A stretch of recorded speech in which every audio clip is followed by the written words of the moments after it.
Baik, bismillahirrahmanirrahim. Assalamualaikum warahmatullahi wabarakatuh.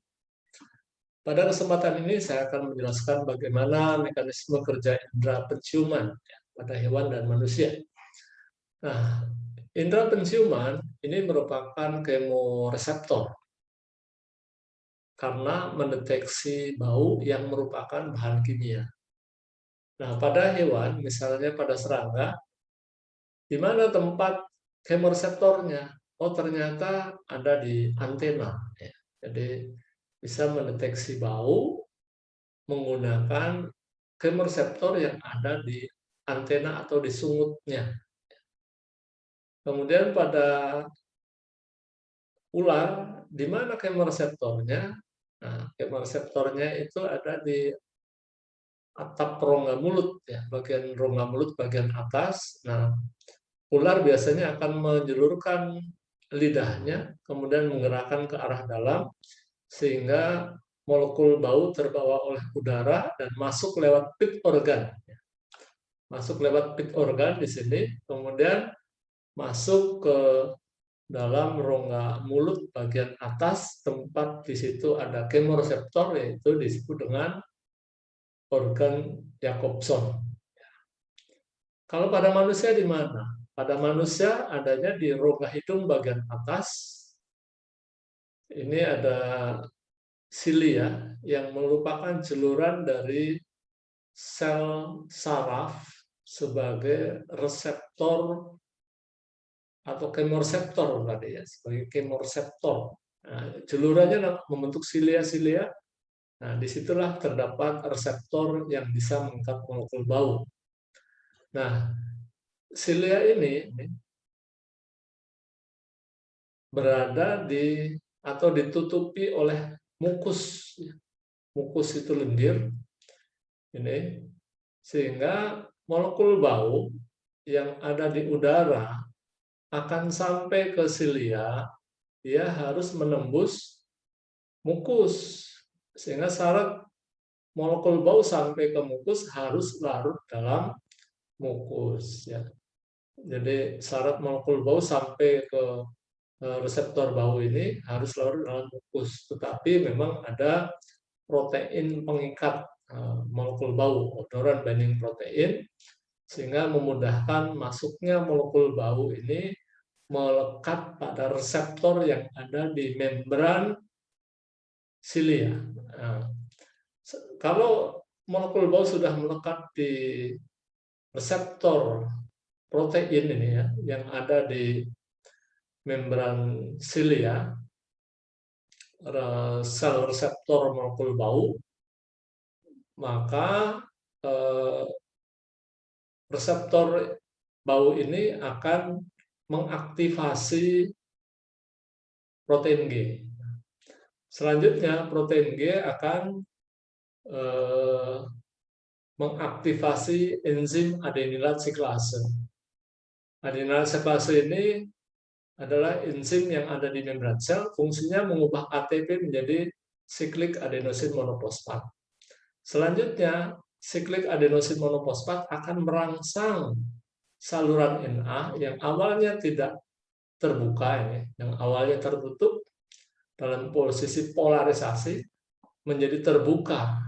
Ya, karena terbuka, maka Na+ akan masuk dari luar ke dalam sel, kemudian terjadi depolarisasi. Depolarisasi berlanjut, timbul potensial generator atau potensial reseptor di sini ya, yaitu reseptor molekul bau, ya, reseptor bau, sehingga akan merangsang terbentuknya potensial aksi dan dihantarkan dalam bentuk impuls. Nah, impuls akan berjalan dari silia ke akson, ke badan sel, ke akson lagi. Berarti ini neuron bipolar. Kemudian aksonnya akan menjulur sampai ke glomeruli atau glomerulus ya. Glomeruli kalau jamak, kalau satu namanya glomerulus. Nih, yang ada di bulbus olfactorius.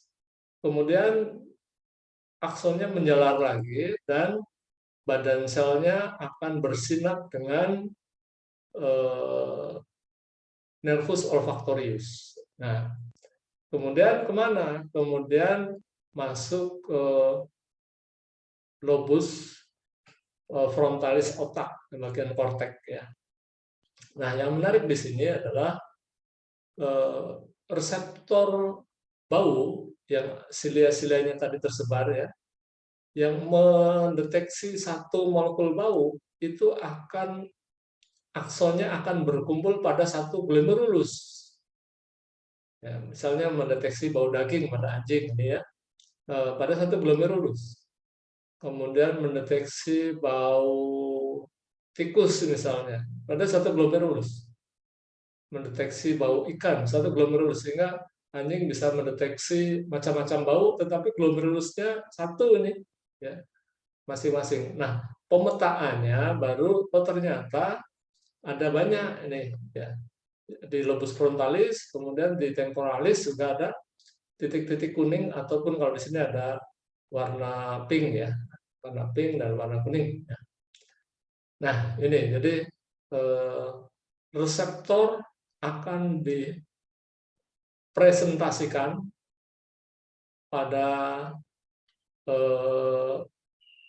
glomerulus yang ada di lobus frontalis otak. Nah, selain ke lobus frontalis ini, di bagian kortek ternyata juga masuk ke amigdala, ke hipotalamus, ke hipokampus, ke talamus. Ini yang tadi merupakan bagian dari sistem limbik ya, sistem limbik, selain ke frontal cortex ya, lobus frontalis ini, kortek frontalis. Nah, apa bedanya? Bedanya adalah kalau di lobus cortex frontalis ini merekam, mengingat macam-macam bau. Tetapi kalau di talamus, di hipotalamus, di amigdala, di hipokampus, ini yang merupakan dari sistem limbik, ini adalah sensasi, sensasi menyenangkan, sensasi menjijikan, sensasi marah, sensasi yang terkait dengan emosi ya, terkait dengan emosi. Sehingga penjulurannya bukan hanya ke kortek lobus frontalis, tetapi juga ke sistem limbik untuk mendeteksi sensasi dari molekul bau. Kan ada bau yang menyenangkan, ada bau yang enak, tapi ada bau yang tidak enak, dan mungkin bau itu membuat marah. Itu artinya bukan hanya sampai lobus kortek frontalis, tetapi sampai juga di bagian sistem limbik. Nah, bagaimana hewan itu memiliki kepekaan ya terhadap molekul bau? Nah, tergantung pada banyaknya reseptor, kepadatan reseptor, banyaknya silia, dan banyaknya glomerulus dan luasnya lobus frontalis tadi ya.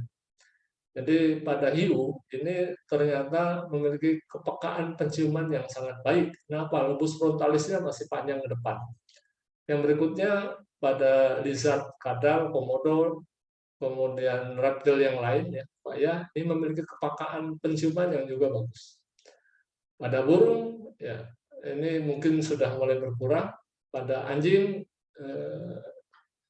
masih bagus, tetapi mungkin tidak seperti pada hiu dan pada komodo. Nah, begitu juga pada kera dan pada manusia. Bahkan untuk manusia ini kemampuan mendeteksi bau pada laki-laki dan perempuan berbeda. Wanita ini, pada perempuan ini, oh ternyata dari sirop obat batuk ini, terus semuanya bisa dideteksi baunya. Ya, mungkin sampai parfum suaminya, ya. Itu bisa ya, sampai coklat dan seterusnya. Tetapi untuk laki-laki, ya kemampuan mendeteksi baunya tidak sebanyak wanita. Nah, ini. Jadi female yang sebelah kiri, male yang sebelah kanan.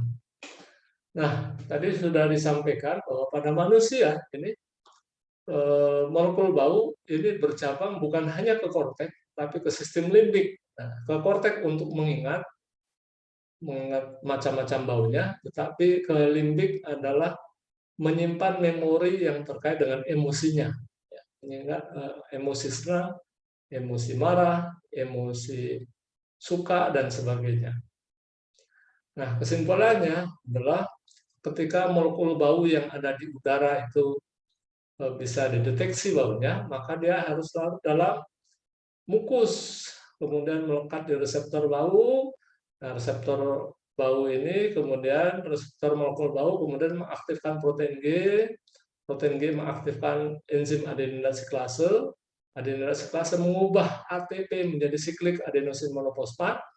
Siklik adenosin monofosfat membuka channel Na ini yang tadinya tidak terbuka menjadi terbuka, Na-nya masuk, timbul depolarisasi. Depolarisasi berlanjut timbul potensial reseptor berlanjut timbul potensial aksi dihantarkan namanya impuls. Nah, impuls itu yang akan berjalan dari reseptor ini kemudian ke glomerulus di bulbus olfaktorius, kemudian ke talamus, ke korteks frontal, ya, bagian otak bagian depan, ataupun ke sistem limbik untuk sensasi rasa, sensasi emosi. Nah, sebagai penutup, ya, ternyata bau itu bukan hanya berfungsi tunggal terhadap rasa. Misalnya teh manis, ya, atau teh lah, ya, teh ini akan nikmat kalau ada berbagai macam yang juga ikut berperan. Satu, aroma teh. Nah, itu dideteksi oleh kemoreseptor yang ada di hidung bagian atas. Tetapi nikmatnya teh ini juga ditentukan oleh hal yang lain, yaitu apa? Rasa. Rasa itu ada di lidah. Ya. Kemudian warna dideteksi oleh mata. Ya, mata. Kemudian mungkin emosi itu tadi di sistem limbik. Satu, orang yang menyajikan. Mungkin kalau yang menyajikan istri itu ya dengan tersenyum itu akan nikmat sekali. Tapi apa yang terjadi kalau misalnya istri menyajikannya dengan mengatakan begini misalnya, minum itu. Nah, kira-kira seperti apa? Nah, mungkin tidak jadi minum, ya. Nah, itu orang yang menyajikan juga membawa emosi, bawa nikmat dari sisi emosi. Cara menyajikan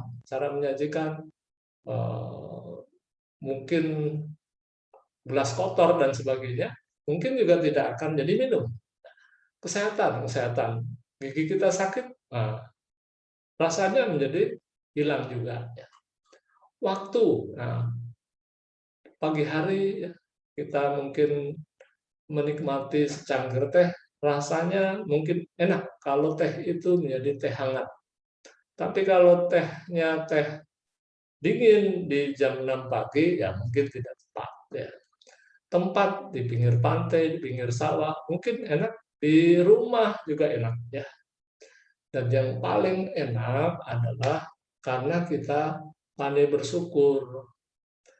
Alhamdulillah bisa minum teh, dahaganya hilang. Tapi menunjukkan bahwa kita sehat, dan disitulah keunggulannya orang-orang yang beriman, ya, mensyukuri kemudian meningkatkan iman karena kita bersyukur bahwa Allah Subhanahu wa taala telah memberikan kesempatan kepada kita untuk bisa minum secangkir teh, yang artinya kita bisa menikmati aroma, menikmati rasa, menikmati warna, menikmati emosi, sehat, waktu, dan sebagainya. Ya.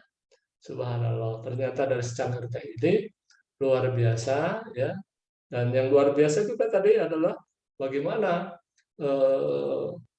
molekul bau, misalnya dari teh itu, kemudian menempel di reseptor yang ada di rongga hidung sampai kemudian otak dan sistem limbik itu mempersepsi, ya, mengasosiasi dari